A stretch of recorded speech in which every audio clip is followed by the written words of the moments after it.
হ্যাঁ এভরিওয়ান, চলে এলাম একটা নতুন ভিডিও নিয়ে। আজকে ছুটির দিন, তবে ছুটি আমার, ম্যাডামের নয়। ম্যাডাম তো স্কুলে গেছে, আমি ঘরে বসে একটু একটা প্রজেক্টের কাজ করছিলাম।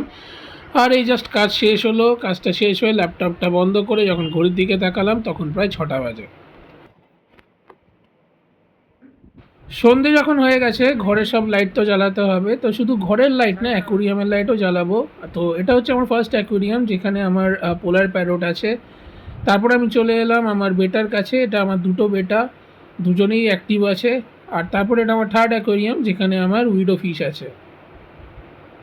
তো খুব গরম লাগছিল, তো ভাবলাম একটু ঠান্ডা কিছু খাওয়া যাক। তো ফ্রিজে ঠান্ডা জল ছিল, আর একটা জলজিরার প্যাকেট নিয়ে একটু জলজিরা জল বানিয়ে নিলাম।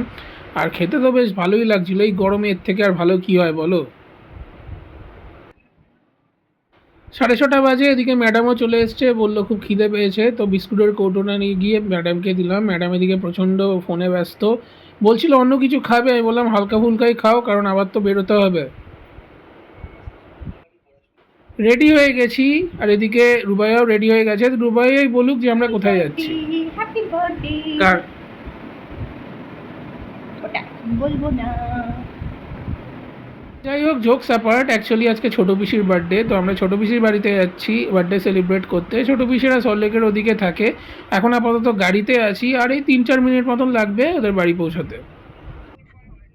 পৌঁছে গেছি ছোটো পিসিদের বাড়ি, আর সোজা গিয়ে কলিং বেলটা টিপে আপাতত ওয়েট করছি কখন দরজাটা খুলবে। হ্যালো।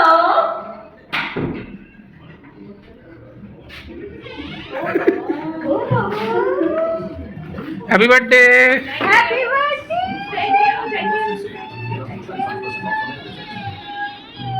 পিসির বাড়িতে কিছুটা বার্থডে সেলিব্রেট করে আমরা চলে এসেছি সাংঘাই। পিসি আমাদেরকে আজকে এখানে ডিনার ট্রিট দিচ্ছে। আর এটা হচ্ছে সাংঘাইয়ের main entrance, Shanghai the flavours of China. এটা হচ্ছে সল্টলেক বিএফ ব্লকে আছে। আগে কোনো দিনও আসেনি, ফার্স্ট টাইম এলাম। তো চলো এবার ভেতরে যাওয়া যাক। আর মোটামুটি সবাই অলরেডি ঢুকে গেছে। পিসি, পিসে, তিতলি, পাপা, রুবাইয়ার পেছনে আছি আমি। আর মোটামুটি সবাই এখন আপাতত সেটেল হচ্ছে। আর চলো তোমাদেরকে এই ফাঁকে একবার রেস্টুরেন্টটা ঘুরিয়ে দেখিয়ে দিই।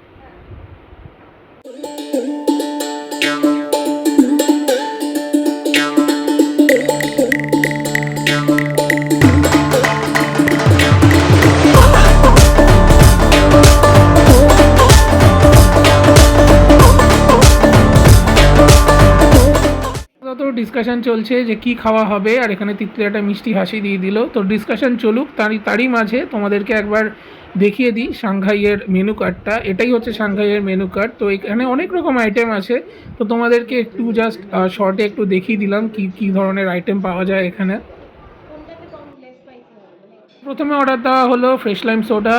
এই গরমে একটু ঠান্ডা ঠান্ডা ফ্রেশ লাইম সোডা দিয়ে গলা ভিজিয়ে আমাদের আজকে ডিনারটা শুরু হলো। তারপরে এলো একটা ফিশের আইটেম। এই পার্টিকুলার আইটেমটার নামটা আমার মনে নেই, তো ওই ফিশটা প্রচণ্ড সফট ছিল। আর এখানে পার্সলে পাতা দেওয়া ছিল। তো পার্সলে পাতা এই পার্টিকুলার আইটেমটার টেস্টটা আরও বেশি ইনক্রিজ করছিল। তো চলো আমাদের খাওয়াটা শুরু করা যাক। তো চলো এবার মেন কোর্সের পালা। আর তিতলি আর পিসে নিয়েছিল সাংঘাইয়ের সিগনেচার ডিশ, সেটা হচ্ছে চিকেন ডনবুরি। আর দেখতেই পাচ্ছ এখানে rice, egg poach, chicken, vegetable সব কিছু আছে। আর খেয়ে তিতলির এক্সপ্রেশন দেখে তো মনেই হচ্ছে যে ওর ভালো লেগেছে। তো সেই অনুযায়ী ও একটা থামস আপ দিয়ে তার সম্মতি জানালো। আর বাকি খাবারে চলে এসছে, এখানে আছে rice noodles, fried rice, fish, chicken, আর পিসি নিয়েছিল থাই রেড কারি। তো চলো তোমাদের একবার খাবারটা দেখিয়ে দিলাম। এবার খাবারটা ডিস্ট্রিবিউট হয়ে যাবে। ফার্স্টে পাপার প্লেটে চলে যাচ্ছে ফ্রাইড রাইস, কারণ পাপা বলেছিল ফ্রাইড রাইস খাবে। তারপর পিসিও একটু ফ্রাইড রাইস টেস্ট করছিল, কারণ পিসির খাবারটা আসতে একটু দেরি করছিল। আমি আর রুবাইয়া ভেবেছিলাম যে আমরা রাইস নুডলস খাবো। তো সেই অনুযায়ী ফার্স্টে রুবাইয়ের প্লেটে চলে গেল রাইস নুডলস, তারপর আমার প্লেটেও চলে এসছে রাইস নুডলস। আর সঙ্গে ছিল সাইড ডিশে ফিশ আর চিকেন। ফিশটা আগেও খেয়েছি, গার্লিক ফিশ অনেকবারই খেয়েছি, কিন্তু চিকেনটা একটু অন্যরকম ছিল। আপাতত ডিশটার নামটা তো মনে নেই, কিন্তু গ্রেভিটা বেশ অন্যরকম ছিল আর খুব ভালো লাগছিল খেতে। তো অল ওভার সাংঘাইয়ের খাওয়া দাওয়া খুবই ভালো। অথেন্টিক চাইনিজ খেতে গেলে সাংঘাইতে আসাই যায়। আর সাংঘাই শুধু সল্টলেক বলে না, আমার মনে হয় কলকাতার অনেক জায়গায় আছে। তো তোমরা গিয়েও একবার ট্রাই করতে পারো। আমাদের তো বেশ ভালো লেগেছে, আবার আসবো ঠিক করেছি। তো আমাদের খাওয়া দাওয়া শেষের দিকে। আমার তো সাংঘাইয়ের খাওয়া বেশ ভালোই লেগেছে, আর সবার যে ভালো লেগেছে সেটা সবাই একটা থামস আপ দেখিয়ে সম্মতি জানিয়ে দিল। তো ডিনার ডান, অনেক রাত হয়েছে, এবার বাড়ি যেতে হবে। তো গাড়িও বুক করা হয়ে গেছে, গাড়ি চলে এসছে, গাড়িতে উঠে গেছি।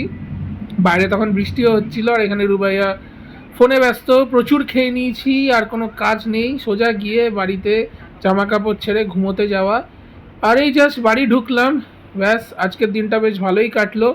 এই বলে আজকের ব্লগটা এখানেই শেষ করছি। সবার যদি ভালো লেগে থাকে একটা লাইক করে দিও। টাটা, আবার দেখা হবে।